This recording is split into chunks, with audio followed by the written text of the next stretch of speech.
আসসালামু আলাইকুম প্রিয় ভাই ও বোনেরা, আপনি কি জানেন 1400 বছর আগে এমন একজন মানুষ ছিলেন যিনি আপনাকে নিজের থেকেও অনেক বেশি ভালোবেসেছেন। তিনি আর কেউ নন, আমাদের প্রিয় নবী হজরত মুহাম্মদ সাল্লাল্লাহু আলাইহি ওয়াসাল্লাম।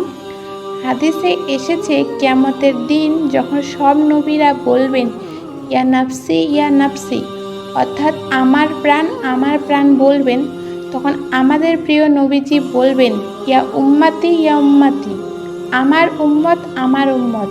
তিনি দুনিয়াতে তার উম্মতের জন্য কান্না করেছেন আর আখিরাতেও সুপারিশ করবেন কেবল আমাদের জন্যে।